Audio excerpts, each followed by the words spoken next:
ان الحمد لله نحمده ونستعينه ونستغفره ونعوذ بالله من شرور انفسنا ومن سيئات اعمالنا من يهده الله فلا مضل له ومن يضلل فلا هادي له واشهد ان لا اله الا الله وحده لا شريك له واشهد ان محمدا عبده ورسوله اما بعد فان خير الحديث كتاب الله وخير الهدي هدي محمد صلى الله عليه واله وسلم وشر الامور محدثاتها وكل محدثة بدعة وكل بدعة ضلالة وكل ضلالة في النار.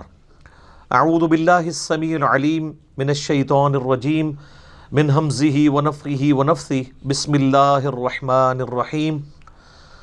رب اشرح لي صدري ويسر لي امري واحلل عقدة من لساني يفقهوا قولي. بسم الله الرحمن الرحيم. ان الله وملائكته يصلون على النبي يا ايها الذين آمنوا صلوا عليه وسلموا تسليما. اللهم صل على محمد وعلى آل محمد كما صليت على إبراهيم وعلى آل إبراهيم إنك حميد مجيد. اللهم بارك على محمد وعلى آل محمد كما باركت على إبراهيم وعلى آل إبراهيم إنك حميد مجيد. اللهم ربنا آتنا في الدنيا حسنة وفي الآخرة حسنة وقنا عذاب النار. لا إله إلا أنت سبحانك إني كنت من الظالمين. حسبنا الله ونعم الوكيل. يا حي يا قيوم برحمتك أستغيث ولا تكلني إلى نفسي طرفة عين. ربنا آتنا من لدنك رحمة وهيئ لنا من أمرنا رشدا. لا حول ولا قوة إلا بالله العلي العظيم. آمین. الحمدللہ آج 1 دسمبر 2019 کو سنڈے کے دن قرآن کلاس نمبر 6 میں ہم قرآن حکیم کے انٹروڈکشن کے پوائنٹ آف ویو سے بقیہ کے جو 3 علمی پوائنٹس ہیں ان کو ڈسکس کریں گے. پچھلی 5 کلاسوں کے اندر ہم نے قرآن حکیم کے جو 40 پوائنٹس اس کے تعارف کے حوالے سے تھے ان کو ڈیٹیل کے ساتھ کور کیا ہے. 37 پوائنٹس میں نے کور کیے ہیں اور اللہ کے فضل سے یہ جو ایسٹ تیار ہوا ہے قرآن حکیم کے انٹروڈکشن کے اعتبار سے کسی بھی ٹاپک کو آپ جس کو آپ کریٹیکل سمجھتے ہیں اس کو میں نے الحمدللہ ان 5 کلاسوں میں کور کیا اور آج کی آخری کلاس ہے. آج انشاءاللہ امید ہے یہ آخری 3 پوائنٹس بھی کور ہو جائیں گے انشاءاللہ تعالی. علمی پوائنٹ نمبر 38 وہ ہے میرے بھائیوں قرآن حکیم کی سب سے بیسٹ تفسیر کون سی ہے. یہ اکثر لوگ پوچھتے ہیں. تو قرآن حکیم کی سب سے بیسٹ تفسیر وہ ہوگی جو قرآن پاک میں اللہ تعالیٰ نے خود ہی بیان فرما دی ہوگی. کتاب فصلت آیاتہ، یہ وہ کتاب ہے جس کی تفصیل کر دی گئی ہے.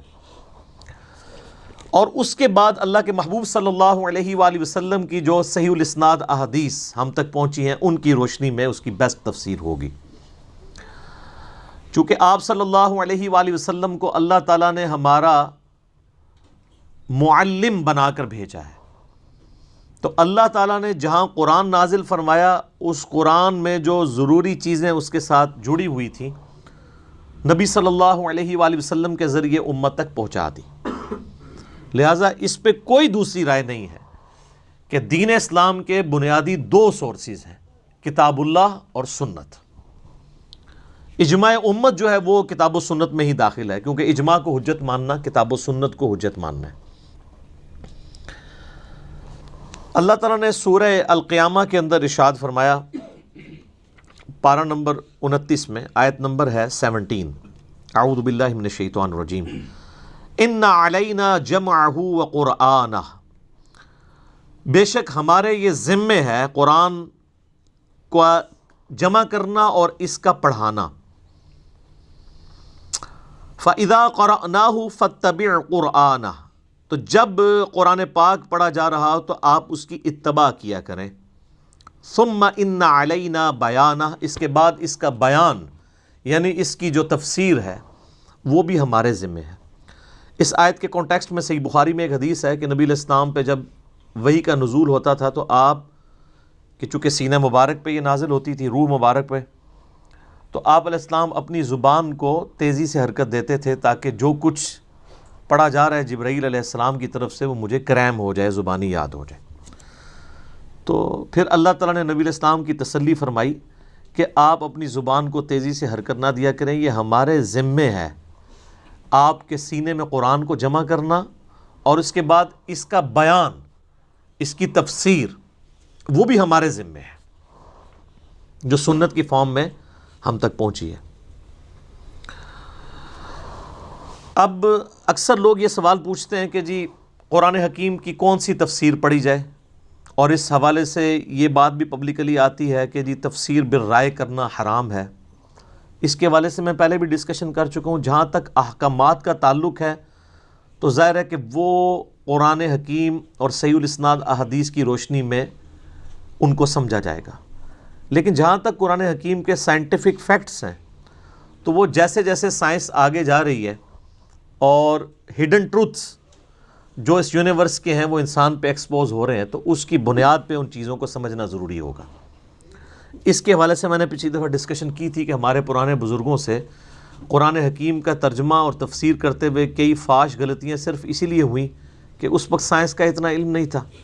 اس کی وجہ سے انہوں نے ترجمے میں بھی اپنی طرف سے کچھ چیزیں داخل کر دیں جو اس وقت ان کے پاس لمیٹڈ نالج تھا، اس کو مد نظر رکھتے ہوئے، جو آج غلطیاں جو ہیں وہ مسلمانوں کے لیے وبال جان بنی ہیں. تو یہ یاد رکھیے گا کہ قرآن حکیم کے صرف ٹیکسٹ کی گارنٹی ہے. اس کے ترجمے کے اندر کوئی شخص الفاظ کا چناؤ غلط کر لیتا ہے یا تفسیر کرتے ہوئے غلط بات لکھتا ہے تو وہ قرآن حکیم اس کو آن نہیں کرتا.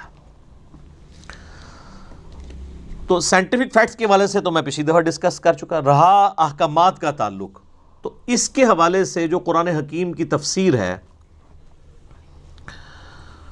سب سے بیسٹ تفسیر وہ تفسیر ہوگی جو قرآن حکیم کی آیات اور صحیح الاسناد احادیث کی روشنی میں ہوگی. اس حوالے سے امت میں کئی ایک تفاسیر لکھی گئیں، سینکڑوں کی تعداد میں تفاسیر موجود ہیں، درجنوں میں نہیں ہے. لیکن سب سے پہلے جو اسلام میں قرآن حکیم کو بنیاد بنا کے جو تفسیر لکھی گئی وہ 4 صدی ہجری میں ایک بزرگ فوت ہوئے ہیں. آپ 3 صدی ہجری کا بھی ان کو کہہ سکتے ہیں. 310 ہجری میں وہ فوت ہوئے. ابن جریر طبری رحمہ اللہ تعالی، المتوفی 310 ہجری. آپ سمجھ لیں امام بخاری امام مسلم کے ہم اثر ہیں آلموسٹ. امام بخاری 256 ہجری میں فوت ہوئے، امام مسلم 261 میں، یہ 310 میں فوت ہوئے. ان کی تفسیر کو کہا جاتا ہے تفسیر ابن جریر یا تفسیر طبری بھی. انہوں نے تاریخ کی بھی ایک کتاب لکھی ہے، وہ تاریخ طبری ہے. یہ ایک پہلی کوشش تھی قرآن حکیم کی تفسیر، اور یہ بڑی ڈیٹیلڈ تفسیر ہے.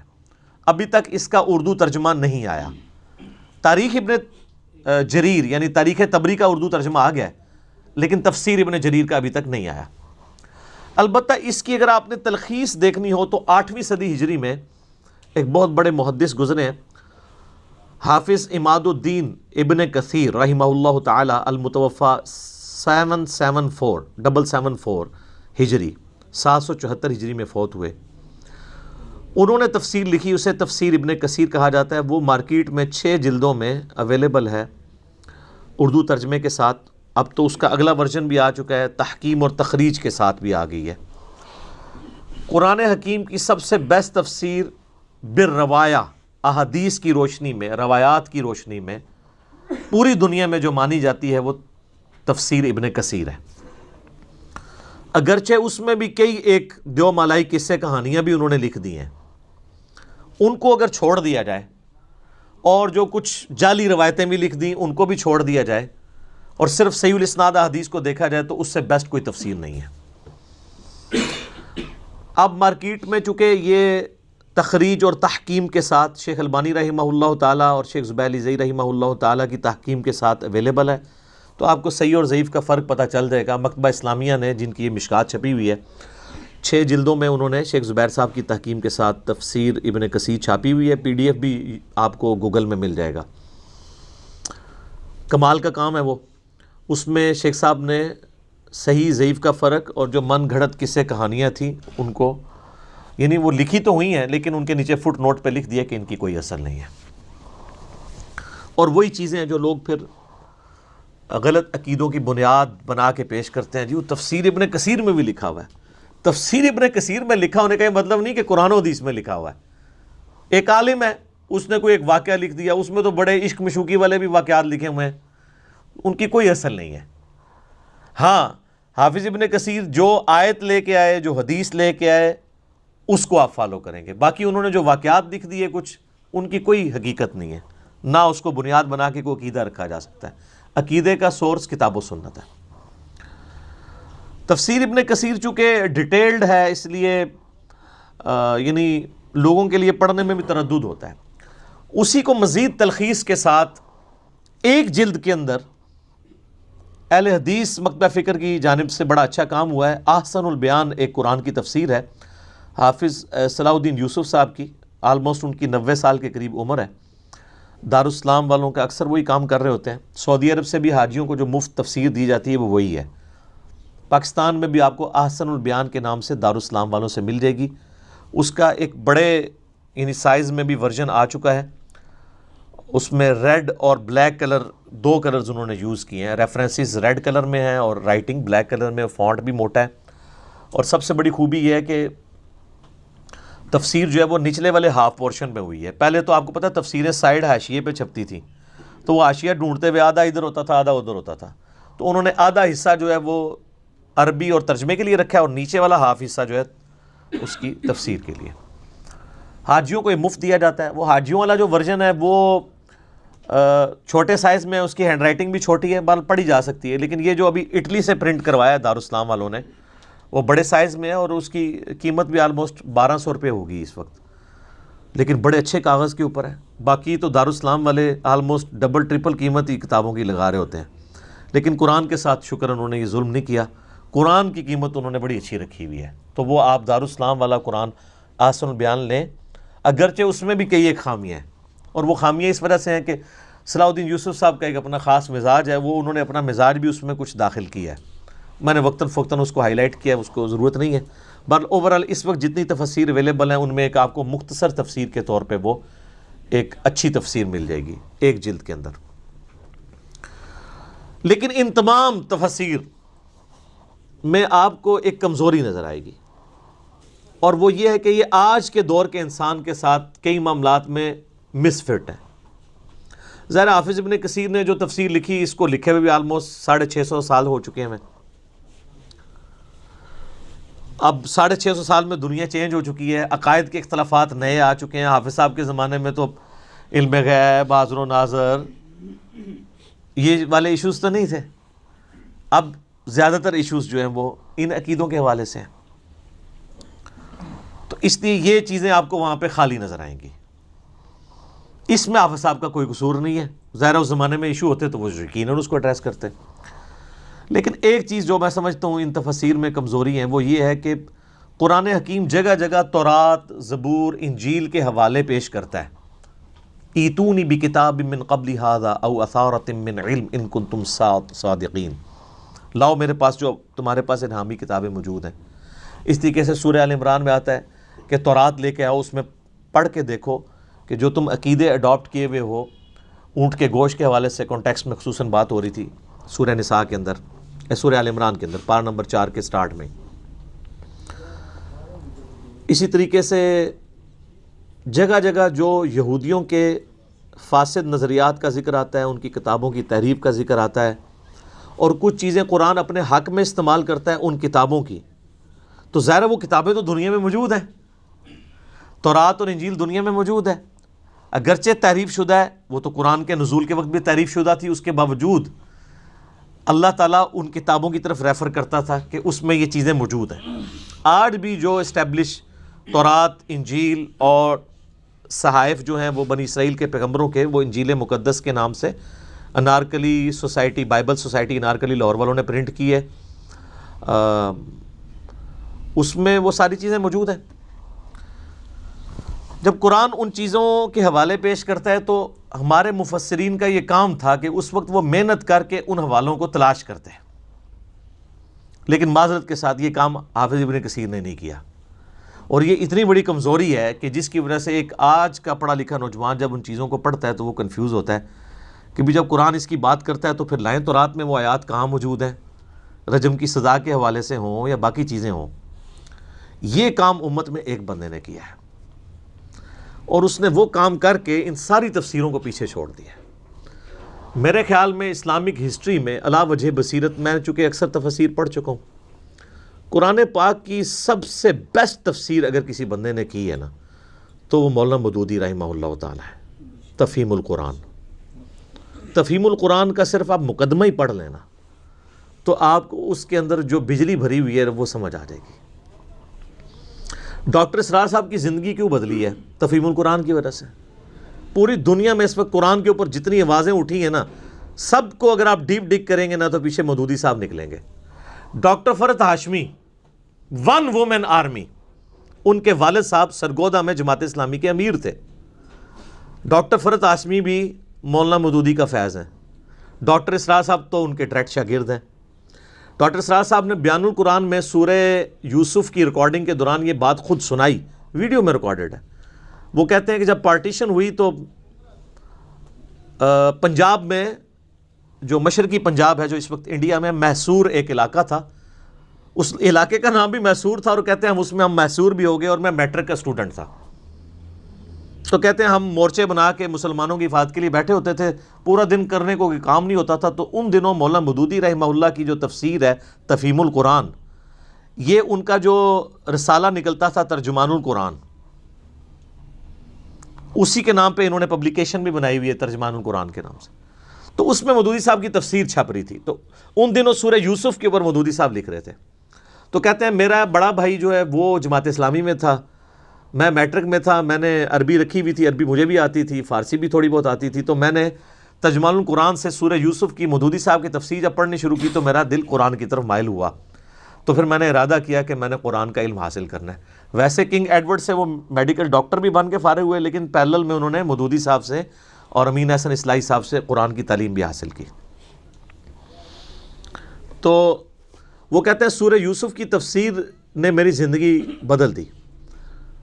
مولانا مودودی نے سورہ یوسف کی جو تفسیر کیا، آپ سارے پرانے بزرگوں کی تفسیریں اٹھا کے دیکھ لیں، اینڈ پہ آپ مودودی صاحب کی تفسیر پڑھیں تو آپ کو اتنا فرق نظر آئے گا جتنا ایک پرائمری پاس اور پی ایچ ڈی میں نظر آتا ہے۔ کیوں؟ سورہ یوسف میں حضرت یوسف علیہ السلام کا جو واقعہ بیان ہوا ہے نا، اس کا ایک ورژن تورات کے اندر بھی موجود ہے۔ تورات، زبور، انجیل وہ کٹھی چھپی ہوئی ہے، جو انجیل مقدس، پورا حضرت یوسف علیہ السلام کا ذکر اس میں موجود ہے۔ جو شروع کا چیپٹر ہے پیدائش، کس طریقے سے یوسف علیہ السلام کے بھائیوں نے ان کے ساتھ کیا، اور اس طریقے سے سارے معاملات چلے۔ اب قرآن پاک میں بھی سورہ یوسف میں حضرت یوسف علیہ السلام کی پوری بایوگرافی ہے، لیکن تورات اور یوسف علیہ السلام کا جو واقعہ قرآن میں آیا یہ آپس میں میچ نہیں کرتے۔ کئی جگہ باتیں میچ کرتی ہیں، کئی جگہ فرق ہیں۔ اب اس وقت یہ ضرورت تھی کہ قرآن کی جب تفسیر لکھی جائے، اور قرآن پرانی الہامی کتابوں کا بھی ذکر کرتا ہے، تو کسی عالم کو تو چاہیے تھا ان 1400 سالوں میں کہ وہ ان کی الہامی کتابیں اٹھاتا، اس میں سے وہ آیات نقل کرتا، پھر قرآن کی آیات نقل کرتا، پھر ان کو کمپیئر کرتا اور بتاتا ہے کہ کس کا ورژن درست ہے کس کا غلط ہے۔ زیرو کام ہوا ہوا ہے اس کے اوپر، کسی پرانے بزرگ نے کام نہیں کیا۔ یہ جو پرانے بزرگوں کی لکیر پیٹتے رہتے ہیں نا، یہ میرے ساتھ آ کے بات کریں، میں ان کو بتاؤں پرانے بزرگوں نے کتنی چیزیں جو ہیں ان کو ان اٹینڈڈ چھوڑا ہے جو ضرورت تھی، اور وہ کمزوریاں آ کے بعد کے لوگوں نے پوری کی ہیں۔ یہ تو ذالک فضل اللہ یؤتی من یشاء۔ اب آپ سر محنت کریں، یہاں 100 کے قریب لوگ بیٹھے ہیں، باقی ہزاروں لوگ ہماری ویڈیوز دیکھتے ہیں۔ آپ سورہ یوسف کی تفسیر تفہیم القرآن میں پڑھیں، آپ کو اگر خرید نہیں سکتے پی ڈی ایف ہماری ویب سائٹ سے ڈاؤن لوڈ کر لیں، اور اس کے بعد آپ ابن کثیر کو اٹھا لیں، طبری کو اٹھا لیں، احسن البیان اٹھا لیں، اور جتنی تفسیریں ہیں۔ تبیان القرآن غلام سو سعیدی صاحب کی اٹھا لیں، آپ کو زمین و آسمان کا فرق نظر آئے گا۔ مودودی صاحب نے ساری وہ تورات کی آیات لکھی ہیں اور جہاں جہاں وہ قرآن سے ڈفرنس کرتی ہیں ان کا فرق بتایا، اور پھر انہوں نے ثابت کیا ہے عقلاً کہ یہ تورات کی سٹیٹمنٹ جو ہے یہ چینج ہوئی ہوئی ہے، قرآن جو بات کر رہا ہے یہی بات فٹ ان بیٹھتی ہے۔ عقل کے پیرائے کے اوپر انہوں نے ایک ایک چیز کو ثابت کیا۔ یہ تو میں ایک آپ کو ورژن بتا رہا ہوں، اس کے علاوہ بھی قرآن حکیم میں جہاں جہاں وہ آیات آتی ہیں جس میں اللہ تعالیٰ تورات کی طرف مائل کرتا ہے تو وہ ڈھونڈ کے لے کے آتے ہیں وہ آیات۔ تو یہ تورات زبور انجیل سے تو وہ لے کے آئے گا نا جس نے پڑھی ہوئی ہوگی، اور جس کو یہ کہانی کرائی گئی ہو کہ جی آپ نے تورات زبور انجیل پڑھنی نہیں ہے، اور وہ ایک جعلی روایت ترمذی اور دارمی کی پیش کرتے ہیں کہ حضرت عمر فاروق نے وہ تورات کے صفحے اٹھائے ہوئے تھے تو حضور علیہ السلام ناراض ہو گئے۔ یہ تو ان اصول محدثین پہ روایت ہی ضعیف ہے، یہ قرآن کے بھی خلاف ہے۔ قرآن تو کہتا ہے ایتونی بکتاب من قبل ھذا او اثارۃ من علم ان کنتم صادقین۔ بال مودودی صاحب نے یہ محنت کی ہے، اور آج آپ پڑھیں تو آپ کا دل خوش ہوتا ہے۔ قرآن کی حقانیت جس طریقے سے انہوں نے کھول کے، ابھی میں ان سائنٹیفک فیکٹس کے حوالے سے جو ان کی ڈسکشن ہے، پھر قرآن کی جو انقلابی دعوت ہے، جو غیر مسلموں کے اسلام کے اوپر اعتراضات ہیں، اس کا آپ کو زیرو آنسر ملے گا ابن کثیر میں، ابن جریر میں اور باقیوں میں۔ لیکن مودودی صاحب وہ ساری سائنٹیفک چیزیں، وہ سارے علمی اعتراضات، چاہے وہ جدید تھے یا قدیم تھے، ان کو آخری درجے تک جا کے ایڈریس کرتے ہیں کہ ایک بندے کا دل اشش کر اٹھتا ہے کہ یار اس بندے، اور میں حیران ہوں کہ اس بندے نے، اس زمانے میں نہ کوئی سافٹ ویئر تھے، نہ حدیث کی کتابیں ہر بندے کی پہنچ میں تھی، اس بندے نے اتنا انٹلیکچوئل کام کیا ہے، اور پھر جو اللہ نے ان کو روانگی دی تھی قلم کی، ماشاء اللہ تعالی لا حول ولا قوت الا باللہ۔ اور یہ آپ پڑھ کے دیکھیں گے تو، میں نے تو ساری پڑھی ہوئی ہے نا، میں تو اینڈ پہ تفہیم القرآن پہ پہنچا تو مجھے آئیڈیا ہوا کہ پوری دنیا کے اندر انٹلیکچوئلس کیوں تفہیم القرآن کا ذکر کرتے ہیں، تو وہ آپ کو آئیڈیا ہوگا۔ تفہیم القرآن آپ ضرور خریدیں۔ ادارہ ترجمان القرآن والوں نے اب کمپیوٹر کمپوزنگ کے ساتھ بھی تفہیم القرآن چھاپ دی ہے۔ پہلے تو وہ ہینڈ ریٹن تھی نا کاتب کی، وہ خیر کاتب بھی وہ بڑا کلاس کا کاتب تھا جس نے لکھی ہوئی تھی، لیکن ظاہر ہے کمپیوٹر کمپوزنگ والی ذرا فونٹ بڑا کر دیا انہوں نے، تو عام مکتبوں سے آپ خریدیں گے تو آپ کو بڑی مہنگی ڈبل قیمت لگاتے ہیں۔ بہتر یہ ہے کہ آپ جماعت اسلامی کے جو آپ کے دفاتر ہیں اپنے علاقوں میں، ان کے پاس جائیں، ان کو کہیں ہول سیل پرائس کے اوپر لگائیں، تو وہ آدھی قیمت پہ آپ کو آلموسٹ ملے گی۔ اب خلافت و ملوکیت مارکیٹ میں 400 روپے کی بک رہی ہے جو نئی انہوں نے پرنٹ کی ہے، ہول سیل پہ اس کی قیمت جو ہے 240 روپے ہے۔ کتنا فرق ہے؟ تو وہ آپ تفہیم القرآن اگر کوئی خرید نہیں سکتا تو وہ ہماری ویب سائٹ پہ جائے، گوگل میں جائے، آپ کو اس کا PDF مل جائے گا، PDF ڈاؤن لوڈ کر لیں، وہ تو فریلی اویلیبل ہے۔ کوئی بھی ایشو ہو آپ تفہیم القرآن کو کھول کے پڑھیں، انشاءاللہ آپ کو آخری درجے تک چیزیں کلیئر ہوں گی کہ یہ اختلاف کیا تھا اور اس کی کیا شکل ہے۔ ایون اہل تشیع کی کتابوں کے ریفرنسز بھی تھے نا جو، وہ بھی مولانا مودودی نے جمع کیے ہیں۔ یعنی سیدنا عمر کا دفاع کرنا پڑا سورہ نور کی آیت نمبر 55 میں خلافت کے حوالے سے کہ اللہ تعالیٰ جو وہ اہل ایمان کو زمین میں خلافت دے گا، تو نہج البلاغہ سے مولا علی کا خطبہ انہوں نے نقل کیا ہے۔ جو جنگ قادسیہ میں حضرت عمر جا رہے تھے تو مولا علی نے ان کو روکا تھا اور کہا تھا کہ اللہ تعالیٰ نے آپ کو مسلمانوں کا مرکز بنایا، اگر آپ شہید ہو گئے تو پیچھے ہمارا شرازہ بکھر جائے گا۔ اب یہ نہج البلاغہ میں خطبہ لکھا ہوا تھا شیعہ کی کتاب میں، کسی کو نظر نہیں آیا، حافظ ابن کثیر کو نظر نہیں آئی نہج البلاغہ، لیکن اب جب شیعہ کے سامنے آتا ہے تو اب شیعہ کے لیے وہ خطبہ پڑھ کے خلفائے راشدین کی شان کو سمجھنا آسان ہے بنسبت ہماری کتابوں کے ریفرنسز کے۔ تو مودودی صاحب نے وہ نقل کیا۔ میں یعنی تفہیم القرآن کی اگر آپ کو انالیسس کروں تو مجھے یہاں پہ کم از کم 30-40 گھنٹے چاہیے شروع سے لے کے اینڈ تک، کہ اللہ تعالیٰ نے اس بندے سے کتنا بڑا کام لیا۔ تو تفہیم القرآن ضرور آپ لوگ خریدیں، کیونکہ لوگ پوچھتے ہیں مجھے کون سی تفسیر پڑھیں، میں کہتا ہوں ساری پڑھیں، اس کے بعد اینڈ پہ تفہیم القرآن بھی پڑھیں، تو آپ کو انشاءاللہ فرق نظر آئے گا کہ انہوں نے کتنا بڑا کام کیا۔ تفسیر کے حوالے سے عموماً اہل بدعت جو ہے نا، ان کی طرف سے بڑے دھوکے دیے جاتے ہیں۔ وہ کہتے ہیں نہیں قرآن پاک کی آیات کا شان نزول بھی دیکھنا بڑا ضروری ہے۔ وہ یہ سمجھ رہے ہوتے ہیں کہ شان نزول سے شاید رزلٹ کوئی اور نکل آئے گا۔ یعنی قرآن پاک کے پہلے صفحے پہ لکھا ہے نا ایاک نعبد و ایاک نستعین، وہ کہتے ہیں اس کا شان نزول ڈھونڈیں تاکہ ہم یا علی مدد یا غوث پاک مدد ثابت کر لیں۔ آپ اپنی عقل استعمال کریں کہ شان نزول کیا قرآن کی آیات کا ایسا ہو سکتا ہے جو قرآن کی سٹیٹمنٹ کے اپوزٹ جا رہا ہو؟ پاسبل ہی نہیں ہے۔ قرآن اگر کہہ رہا ہے کہ تیری ہی عبادت کرتے ہیں اور تجھی سے دعا مانگتے ہیں، تو احادیث یا اس کا شان نزول کبھی آپ کو یہ سپورٹ نہیں کرے گا کہ آپ بابوں کو پکارنا شروع کر دیں، قبروں سے مانگنا شروع کر دیں۔ سورہ نساء کی آیت نمبر 82 ہے کہ اگر قرآن اللہ کے سوا کسی اور ہستی کی طرف سے ہوتا تم اس میں اختلاف کثیر پاتے۔ اتنی موٹی کتاب میں عام آدمی لکھتا ہوا تو بھول ہی جائے گا پہلے صفحے میں میں کیا لکھ کے آیا ہوں، اور آگے جا کے کچھ اور لکھ دے۔ اگر قرآن کے پہلے صفحے پہ ایاک نعبد و ایاک نستعین لکھا ہے نا، تو قرآن میں کوئی آیت اس کے خلاف نہیں ہوگی، وہ آپ کو نظر آ رہی ہوگی جیسے وَاسْتَعِینُوا بِالصَّبْرِ وَالصَّلَاةِ، نماز اور صبر سے مدد چاہو۔ کہتے ہیں نہیں، اس سے تو ثابت ہو گیا کہ غیر اللہ سے مدد، تو اس کا مطلب ہے المدد یا نماز، المدد یا صبر۔ کہتے ہیں نہیں جی، وہ نماز پڑھیں تو اللہ کی مدد آتی ہے، تو پھر اللہ ہی ہے نا، کیونکہ آگے ان اللہ مع الصابرین۔ وَاسْتَعِینُوا بِالصَّبْرِ وَالصَّلَاةِ کا یہ مطلب کیسے ہو گیا کہ المدد یا نماز، المدد یا صبر؟ مدد تو اللہ ہی کی ہے اعمال کے ذریعے۔ عقیدہ بالکل ٹھیک ہے۔ وہ جی قرآن میں ہے وَتَعَاوَنُوا عَلَى الْبِرِّ وَالتَّقْوَى وَلَا تَعَاوَنُوا عَلَى الْإِثْمِ وَالْعُدْوَانِ، نیکی پرہیزگاری کے کاموں میں ایک دوسرے کی مدد کرو، برائی میں۔ اچھا جی، تو کیا اس سے یہ ثابت ہو گیا کہ آپ نے نیکی کا کام کرنا ہے، مجھے پانی پلانا ہے تو میں آپ سے پانی مانگتا ہوں، ٹھیک ہے آپ مجھے پلا بھی دیں گے، لیکن اگر آپ اس سے یہ سمجھتے ہیں کہ میں بغداد میں کسی فوت شدہ بزرگ جو قبر میں چلے گئے ان سے پانی مانگوں، تو مانگ کے دیکھ لیں، اگر آتا ہے تو پی لیں۔ اللہ سے بھی مانگیں گے وہ بھی پانی نہیں آپ کو گلاس بھر کے دے گا، کیونکہ دنیا اسباب کے ساتھ جڑی ہوئی ہے۔ جو چیزیں اسباب کے تحت آتی ہیں وہ ان چیزوں سے الگ ہے۔ خیر یہ الگ سے ٹاپک ہے، میرا مسئلہ نمبر 3 ہے دعا صرف اللہ ہی سے، 1.25 گھنٹے کا میں نے یہ سارے مسئلے میں سیٹل کیے ہیں۔ کہ شان نزول، شان نزول، اور اس کا دھوکہ دے دے کے قرآن ڈائریکٹ نہیں پڑھنا گمراہ ہو جاؤ گے۔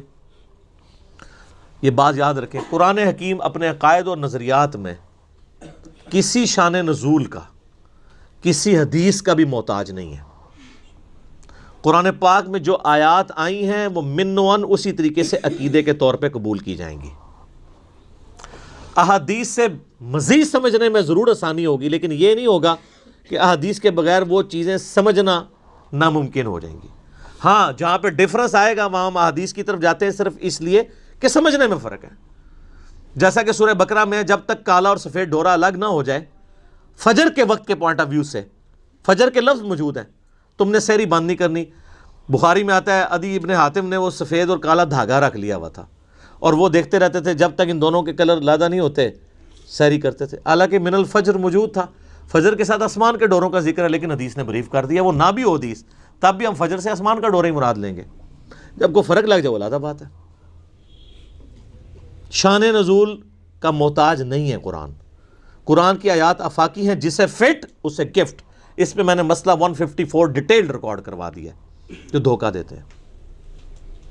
شان نزول، شان نزول۔ تیمم کی آیات نازل ہوئی، صحیح بخاری میں آتا ہے ایک سفر کے دوران سیدہ عائشہ کا ہار گھوم گیا تھا، تو اس میں ڈیلے ہو گیا، تو پانی وہاں اویلیبل نہیں تھا، تو تیمم کی آیات نازل ہوئی۔ اس واقعے سے تیمم کا طریقہ نہیں بدلتا۔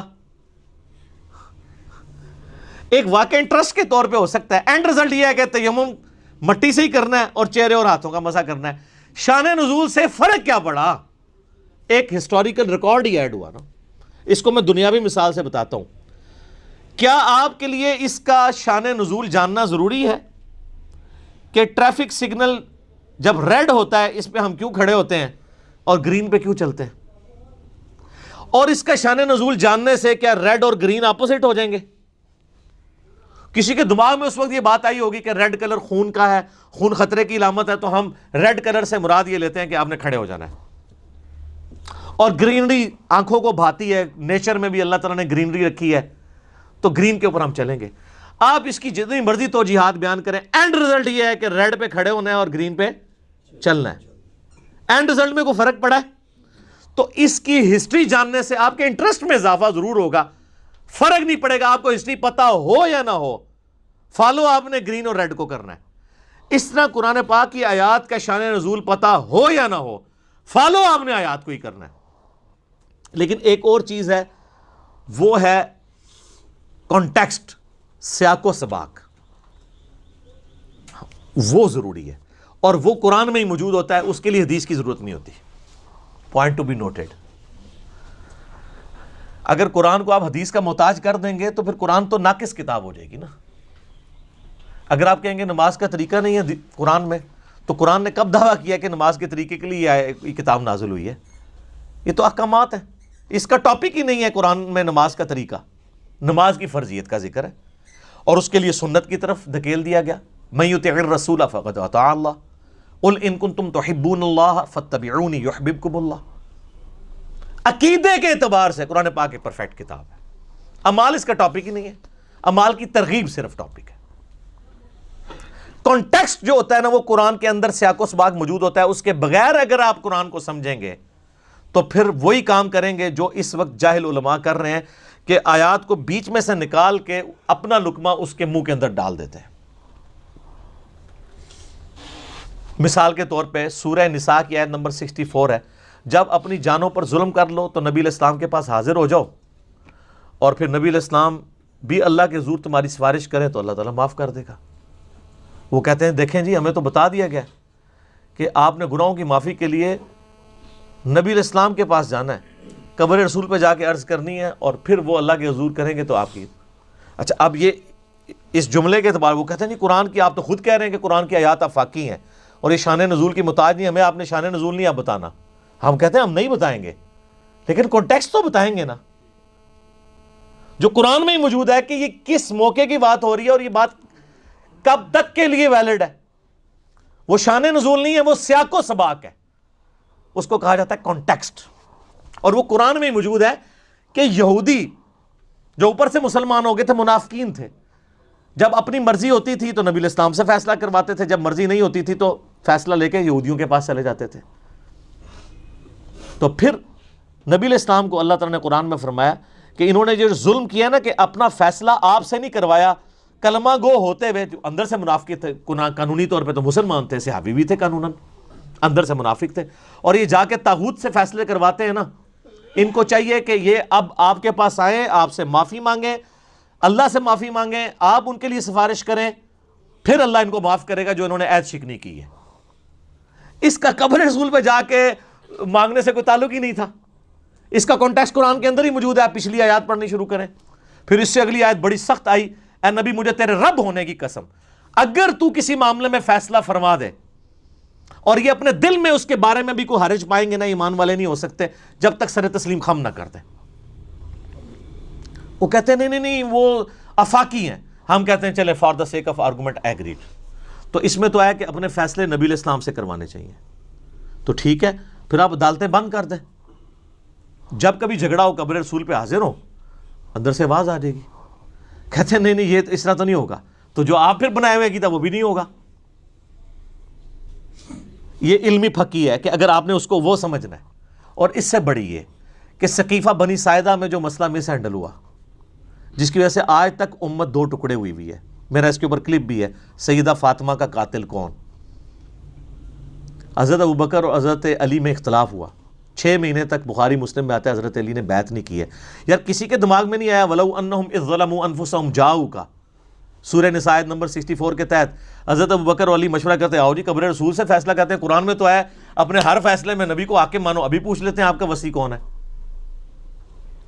یہ وہ علمی پھکی ہے کہ اس کے بعد ایک ڈکار آتا ہے اور جیسے وہ بندے کی روح پرواز کر جاتی ہے نا، ان کی شیطنت ان کے اندر پرواز کر جاتی ہے، یا علمی موت مر جاتا ہے.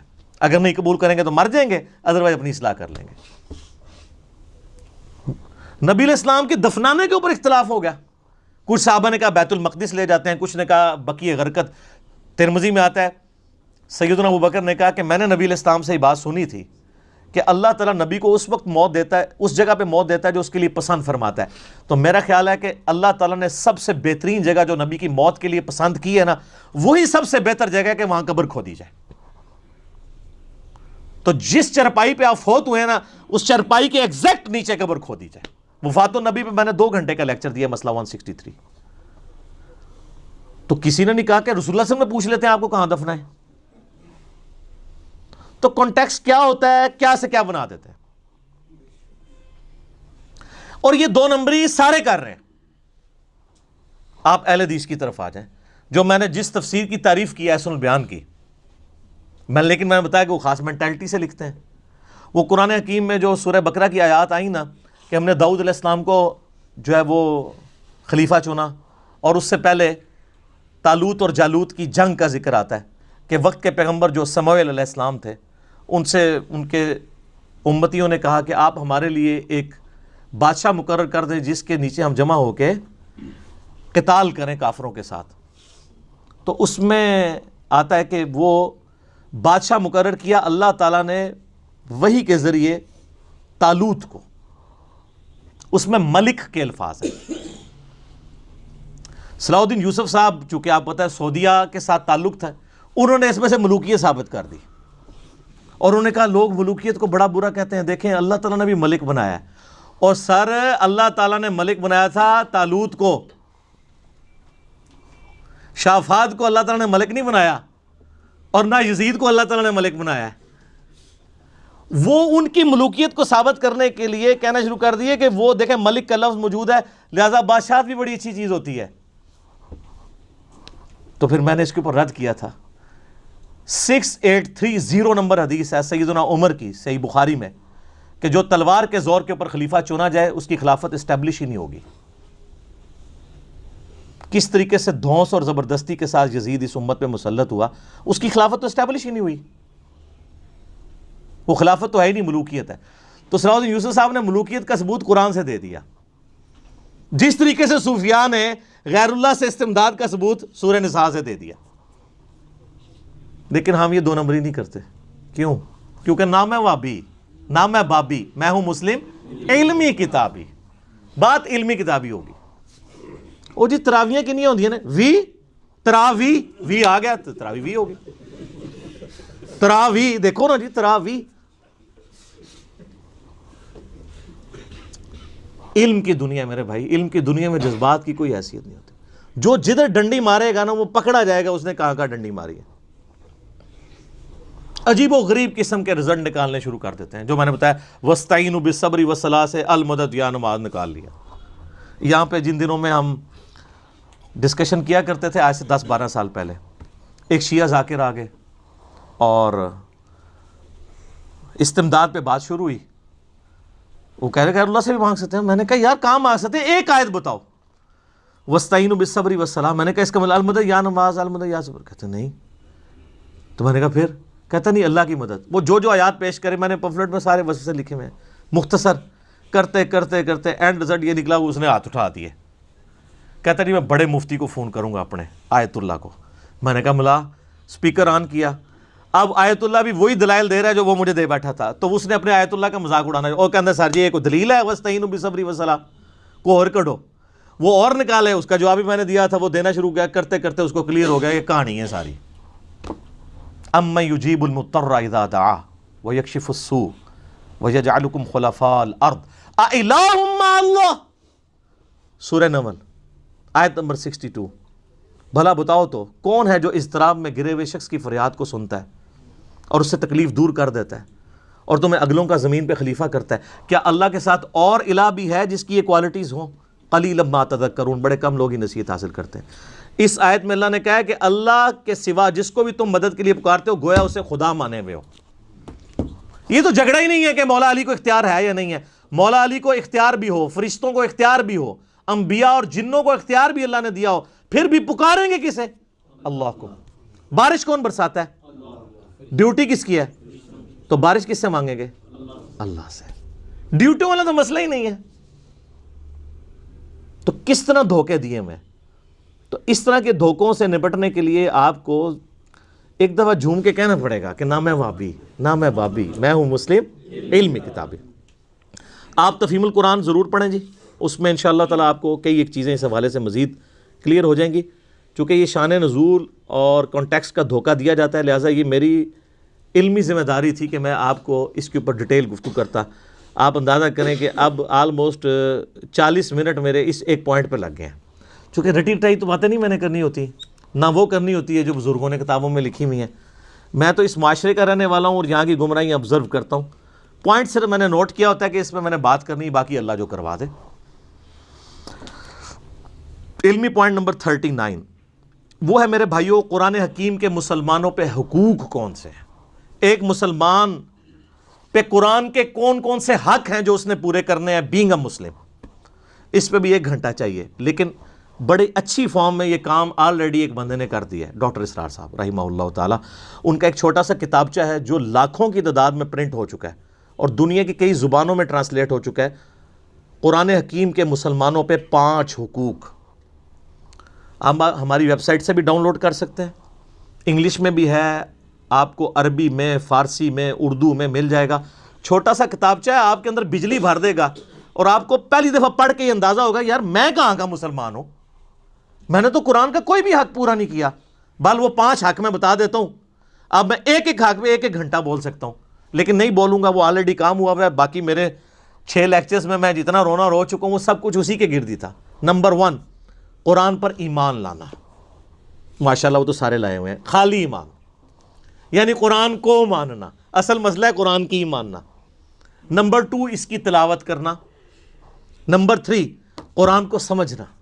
بس اب آپ کا ڈاؤن فال شروع ہو گیا. نمبر 4 اس پر عمل کرنا اوسدو کا. اور نمبر 5 اس کی تبلیغ کرنا سب سے مشکل. وَتَوَاصَوْا بِالْحَقِّ وَتَوَاصَوْا بِالصَّبْرِ. پھینٹی پکی.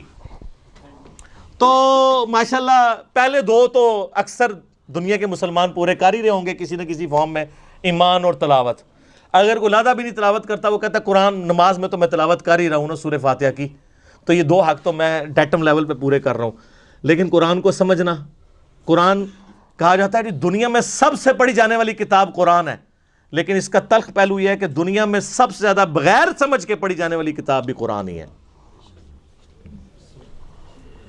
سورہ فرقان آیت نمبر 30 وقال الرسول یا رب ان قوم اتخذوا هذا القرآن مہجورا. رسول اللہ شکایت کریں گے قیامت والے دن، اے اللہ میری امت نے قرآن کو پیٹھ کے پیچھے ڈال دیا تھا. اس پہ تو اتنا رویا جا سکتا ہے. پچھلی دفعہ میں نے وہ جو ناروے میں قرآن والا واقعہ ہوا تھا، لوگ تو وہ انگریزوں کو برا کہہ رہے ہیں. انگریزوں سے بڑے دشمن تو یہاں مسلمان علماء بیٹھے ہیں جنہوں نے مسلمانوں کو قرآن سے دور کیا. اسی آج میں نے شعیب بھائی کو کہا، وہ قرآن کے بارے میں ایک ماہر القادری رحمہ اللہ تعالیٰ ایک بہت اچھے شاعر گزرے ہیں، بڑے ڈیسنٹ. انہوں نے قرآن کی فریاد ایک اس کی شاعری کی ہے. وہ آج آپ کو ہماری علمی مجلس کے سٹارٹ میں ہم وہ ان سے پڑھوائیں گے کہ قرآن مسلمانوں سے چیخ چیخ کے کیا کہہ رہا ہے کہ تم مجھے طاقوں میں سجاتے ہو، مجھ پہ خوشبو لگاتے ہو، طوطا مینا کی طرح مجھے رٹوا بھی دیتے ہو، لیکن جو میرے احکامات تھے اس کو پس پش تم نے ڈالا ہوا ہے. تو یہ کتابچہ ضرور پڑھیں.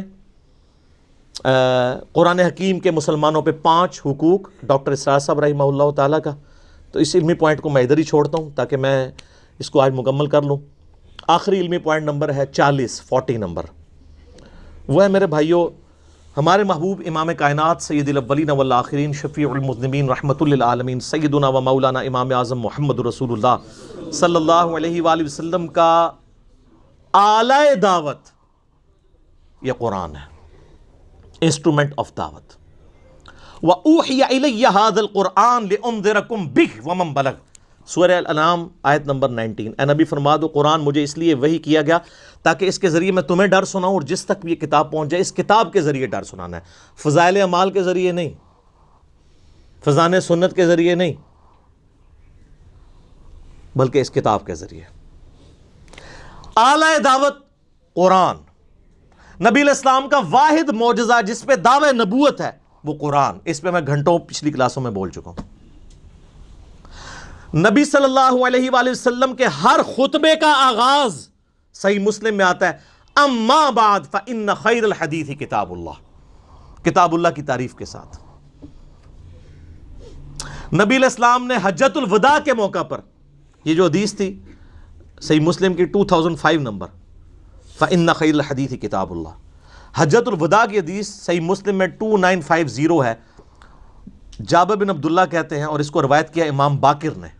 امام باقر محمد باقر بن علی بن حسین بن علی، امام حسین علیہ السلام کے پوتے نے، حضرت جعفر صادق کے جو والد تھے.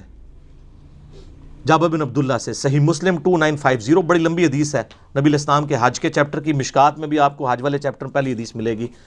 وہ کہتے ہیں کہ نبی علیہ السلام نے ہمیں حجۃ الوداع کے موقع پر فرمایا تھا میں تم میں وہ چیز چھوڑ کے جا رہا ہوں کہ میرے بعد اگر اسے مضبوطی سے پکڑ لو گے کبھی گمراہ نہیں ہوگے، اور وہ اللہ کی کتاب ہے۔ مسلم شریف میں سنت کا ذکر نہیں ہے، صرف کتاب اللہ کا ہے، اور سنت اس کے اندر ہی داخل ہے۔ ایک حسن درجے کی روایت المستدرک للحاکم میں دو چیزیں چھوڑ کے جا رہا ہوں، کتاب اللہ اور سنت۔ المستدرک للحاکم میں کتاب العلم چیپٹر میں 318 نمبر، لیکن مسلم شریف میں جو حجۃ الوداع کا خطبہ ہے اس میں صرف قرآن کا ذکر ہے۔ ابو داؤد میں بھی صرف قرآن کا ذکر ہے، سنت اسی کے اندر شامل ہے۔ من یطع الرسول فقد اطاع اللہ۔ تو نبی الاسلام نے حجۃ الوداع پہ قرآن، پھر اس کے بعد غدیر خم کا جو خطبہ ہے سب سے سٹرانگ خطبہ قرآن کی شان میں، وہ حجۃ الوداع کے بعد بھی مکے سے مدینے آتے ہوئے خم نامی گاؤں میں آپ علیہ السلام نے خطبہ دیا، جو مسلم میں 4 حدیثیں ہیں، 6225 سے 6228۔ اے لوگو آگاہ ہو جاؤ، میں بھی ایک انسان ہوں، قریب ہے کہ اللہ کا قاصد یعنی موت کا فرشتہ میرے پاس آئے اور میں اس کی دعوت قبول کر لوں۔ میں اپنے بعد تم میں 2 بھاری چیزیں چھوڑ کے جا رہا ہوں، ان میں سے پہلی چیز اللہ کی کتاب ہے، تم اس کتاب کو پکڑو، اپنا تعلق اس کتاب کے ساتھ مضبوط کرو۔ اللہ کی کتاب اللہ کی رسی ہے، جو اسے پکڑے گا ہدایت پہ ہوگا، جو چھوڑ دے گا گمراہ ہو جائے گا۔ اور زید ابن ارقم کہتے ہیں پھر نبی الاسلام کہتے رہے اللہ کی کتاب، اللہ کی کتاب، اللہ کی کتاب۔ اور پھر فرمایا دوسری بھاری چیز میرے اہل بیت ہیں، میں اپنے اہل بیت کے معاملے میں تمہیں اللہ کا خوف دلاتا ہوں، میرے بعد ان کے ساتھ برا سلوک نہ کرنا۔ 3 دفعہ آپ نے فرمایا، لیکن امت بالکل الٹ چلی، نہ قرآن کو پکڑا اور نہ اہل بیت کو چھوڑا، سارے قتل کر دیے۔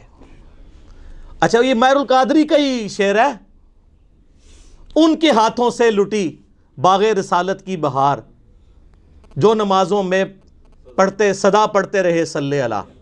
کافر مارتے دکھ نہ ہوتا، وہ کہتے ہیں جو نماز میں اللہم صلی اللہ محمد وعلی آل محمد پڑھتے رہے انہوں نے ہی رسول اللہ کے خاندان کو ذبح کیا۔ یہ بھی ماہر القادری کا شعر ہے، جنہوں نے وہ قرآن کی فریاد لکھی ہے، تاکوں میں سجایا جاتا ہوں۔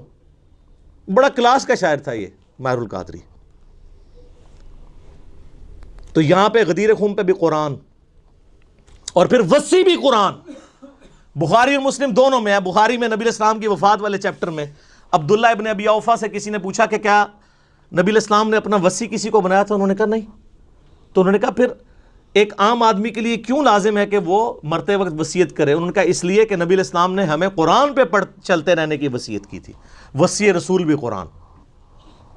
ہم حضرت ابوبکر صدیق رضی اللہ تعالیٰ عنہ کو خلیفۃ الرسول مانتے ہیں، وصی رسول نہیں مانتے، کیونکہ صحیح مسلم میں اما عائشہ سے کسی نے پوچھا کیا نبی علیہ السلام نے اپنا خلیفہ کسی کو بنایا تھا؟ انہوں نے کہا نہیں۔ تو انہوں نے پوچھا اگر بناتے تو انہوں نے کہا میرا خیال ہے کہ ابو بکر کو بناتے۔ ان کا ابو بکر کے سوا کسی کو بناتے ہیں؟ تو فرمایا عمر کو۔ اور کہا اس کے سوا؟ تو فرمایا ابو عبیدہ ابن جراح کو۔ اما عائشہ خود کہہ رہی ہیں صحیح مسلم میں، اگر حضرت ابوبکر وصی رسول ہوتے تو اما عائشہ خود کہتی ہیں وصی رسول وہ ہیں، خلیفۃ الرسول ہے، صحابہ کے اجماع سے، نہ کہ وصی رسول۔ باقی وہ جو نمازیں پڑھانے والے ہیں تو مولا علی نے بھی نمازیں پڑھائی ہیں۔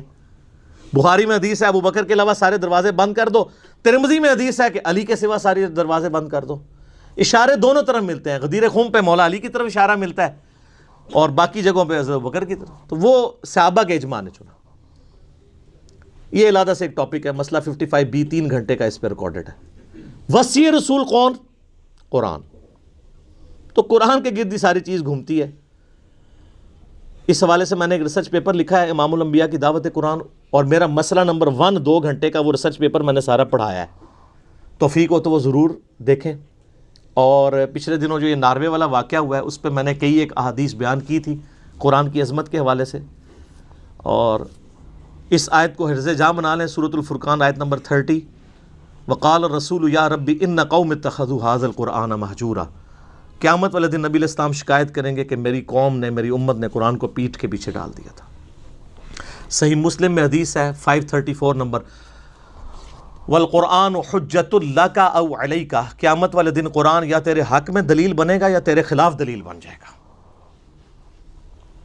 صحیح بخاری میں سیدنا ابو بکر کا پہلا خطبہ ہے، کتاب الاعتصام بالکتاب والسنہ چیپٹر میں، کتاب و سنت کو مضبوطی سے پکڑنا۔ انتہائی گستاخانہ خطبہ ہے ہماری ڈاکٹرن میں، لیکن قرآن و سنت میں فٹ بیٹھتا ہے۔ اس میں حضرت ابوبکر کہتے ہیں کہ اللہ تعالیٰ نے اپنے نبی کو اس کتاب کے ذریعے ہدایت دی، اب یہ تمہارا کام ہے کہ کتاب باقیوں تک پہنچا کے اس کتاب کے ذریعے انہیں ہدایت دو، کیونکہ وہ کہیں گے کیا نبی گمراہ تھے؟ نہیں، وَوَجَدَكَ ضَالًّا فَهَدَىٰ، اے نبی تمہیں ہم نے اپنی محبت میں خود رفتہ پایا اور ہدایت کی اعلیٰ ترین درجے تک پہنچا دیا۔ ہر نبی پیدائشی نبی ہوتا ہے، لیکن جب وحی کا نزول اس کے اوپر ہوتا ہے پھر اس کی ہدایت کامل درجے تک پہنچ جاتی ہے، گمراہ کبھی بھی نہیں ہوتا نبی۔ سورہ الشورى کا آخری رکوع یہ ہے کہ ہم نے اے نبی علیہ السلام اس قرآن کے ذریعے آپ کو ہدایت دی ہے، وَإِنَّكَ لَتَهْدِي إِلَىٰ صِرَاطٍ مُسْتَقِيمٍ، اور اب آپ بھی لوگوں کو سیدھے راستے کی طرف مائل کرتے ہیں۔ تو اعلی دعوت قرآن، وصی رسول قرآن، اس کے علاوہ بھی کئی ایک احادیث ہیں۔ میرا مسئلہ نمبر 170 بھی ہے، 170 نمبر، قرآن حکیم کے ترجموں کے جو دھوکے دیے جاتے ہیں کہ کس کا ترجمہ پڑھیں قرآن حکیم کی اہمیت کے پوائنٹ آف ویو سے، یعنی اس پہ تو گھنٹوں بولا جا سکتا ہے، لیکن میں نے کوشش کی ہے کہ اپنی 6 کلاسوں میں قرآن حکیم کا تعارف آپ دیکھ لیں۔ آلموسٹ یہ 6 گھنٹے کی گفتگو تو بن گئی نا، ابھی بھی اس پہ گھنٹوں گفتگو ہو سکتی تھی، لیکن میں نے اس کو سکپ کیا تاکہ ہمارا قرآن پاک والا معاملہ جو ہے وہ تفسیر والا شروع ہو جائے۔ امید ہے انشاءاللہ تعالی اگلی دفعہ ہم سورۃ الفاتحہ سے آغاز کریں گے، اور اس میں پہلا لیکچر کوشش کروں گا سورہ فاتحہ کے اوپر ہی ہو، کیونکہ ام القرآن ہے، یہ قرآن کی ماں ہے، قرآن کا مقدمہ ہے۔ اس کے بعد سے پھر سورہ بقرہ جب شروع ہوگی تو پھر ہم جتنی آیات ہماری اس 55 منٹ کے اندر ہو جائیں گی وہ ٹھیک ہے، پھر اس سے اگلی۔ ویسے تو میں قرآن حکیم کی 9 سالوں میں ایک پوری ڈیٹیل ریکارڈنگ پورے قرآن کی کرا چکا ہوں، آپ کو پتہ ہے، 2010 سے لے کر 2019 تک، تو وہ یوٹیوب کے اوپر اویلیبل ہے۔ لیکن پھر دوبارہ سے اس لیے سٹارٹ کی کہ اس دفعہ ہم ذرا اس کو مزید بہتر بنائیں ویلیو ایڈیشن کر کے، اور اس میں ایک ویلیو ایڈیشن ہوگی انشاءاللہ کہ جب میں آیات بولا کروں گا وہ آپ کو اسکرین پہ ڈسپلے ہوتی ہوئی نظر آیا کریں گی نیچے، تاکہ کنسنٹریشن لوز نہ ہو۔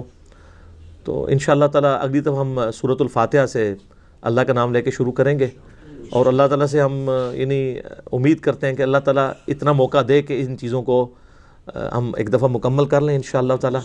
دیکھیں دنیا میں کئی لوگوں نے تفسیریں ریکارڈ کروائی ہوئی ہیں، لکھی بھی ہوئی ہیں، آپ وہ تفسیریں لکھی بھی پڑھ کے دیکھ لیں، ریکارڈڈ بھی سن لیں، اس کے بعد اس مسکین کی بھی کوئی ایک آیت کی تفسیر نکال کے دیکھ لیں، تو آپ کو زمین و آسمان کا فرق نظر آئے گا۔ اس کی وجہ یہ ہے کہ جو علماء یہ کام کرتے رہے، کسی خاص مکتبہ فکر سے اٹھے، اسی نیریٹو میں انہوں نے بات کرنے کی کوشش کی۔ ہم نے تو پوری کوشش کی، آپ کو پتہ ہے میں نے اپنی جو 9 سالوں میں ریکارڈنگ ہوئی اس میں ایک آیت کے اوپر بھی میں نے 6 گھنٹے بھی گفتگو کی ہے، 8 گھنٹے بھی گفتگو کی ہے، صرف اس لیے کہ وہ آیت بون آف کنٹینشن بنی ہوئی تھی، اختلافات کے پوائنٹ آف ویو سے میں نے کوشش کی کہ اس کو ایڈریس کیا جائے۔ لیکن اب جو ہماری یہ تفسیر ریکارڈ ہونے جا رہی ہے اس میں اتنا ڈیٹیل نہیں بولوں گا، صرف کراس ریفرنسز دے دوں گا، جس طرح آج میں نے کئی کراس ریفرنسز دیے ہیں، مسئلہ نمبر 55B کا دیا ہے، مسئلہ نمبر 1 کا دیا ہے، وہ 55B 2.25 گھنٹے کا ہے، 1 نمبر 2 گھنٹے کا ہے، مسئلہ 170 1.5 گھنٹے کا ہے۔ اب ہر دفعہ اتنی ڈیٹیل گفتگو تو ممکن نہیں ہے، لیکن یہ کوشش کی جائے گی کہ کیونکہ بعض لوگوں نے یہ بھی شکایت کی کہ یہ مختصر کے چکر میں یہ بھی نہ ہو کہ وہ جو چیز سمجھانے والی ہے وہ بھی رہ جائے، نہ ایسا نہیں ہونے لگا، بے فکر ہو، میں اپنی عادت تو مجبور ہاں، جو تک میں کتا گھودوں باہر نہ کاٹ لواں میری تسلی نہیں ہوتی، کیونکہ مجھے پتہ ہوتا ہے کہ یہ خالی میں نے ڈول نکالنے سے کچھ بھی نہیں بننا۔ جو فرسودہ عقائد ہیں ان کو ایک ایک چیز کو الگ کرنا ہے کہ یہ یہاں پہ مس کوٹ کیا ہے، یہاں پہ مس کوٹ کیا ہے، یہاں پہ غلطی ہوئی، یہاں پہ غلطی ہوئی، اس غلطی کو ریکٹیفائی کرنا، اور پھر غلطی کسی کی بھی ہو۔ یہ جو آج میں نے ڈسکس کیا سورہ نساء آیت نمبر 64 وَلَوْ أَنَّهُمْ إِذْ ظَلَمُوا أَنفُسَهُمْ جَاءُوكَ، اس میں حافظ ابن کثیر ایک عجیب و غریب واقعہ لے آئے کہ وہ قبر رسول پہ ایک عرابی حاضر ہوا، عرابی زبر کے ساتھ، اور اس نے کہا یا رسول اللہ بھوک سے ہلاک ہو گئے، یہ ہو گیا وہ سو گیا، اس کو اونگ آئی، نبی علیہ السلام کی خواب میں زیارت ہوئی، آپ نے فرمایا عمر کو میرا سلام کہنا، اور یہ وہ طارق جمیل صاحب بھی بیان کر رہے ہیں۔ تو اہل حدیث سارے نا طارق جمیل صاحب کے پیچھے پڑے ہوتے ہیں، دیکھو یار کس قسم کے عقیدے بیان کر رہا ہے، بریلوی کیا کر رہے ہیں، حالانکہ کام حافظ ابن کثیر ڈال کے گیا ہے۔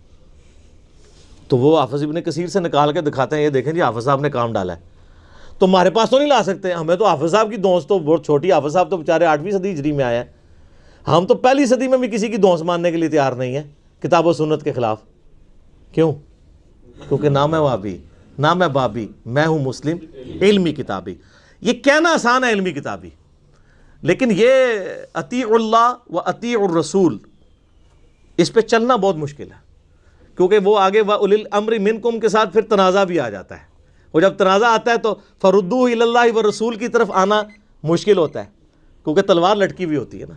اسی لیے میں کہتا ہوں حسین نہیں روزانہ ماما جمدیاں، کیوں؟ اس لیے کہ یہ بہت کم لوگوں کا لیول ہوتا ہے کہ برائی کو ہاتھ سے روکیں۔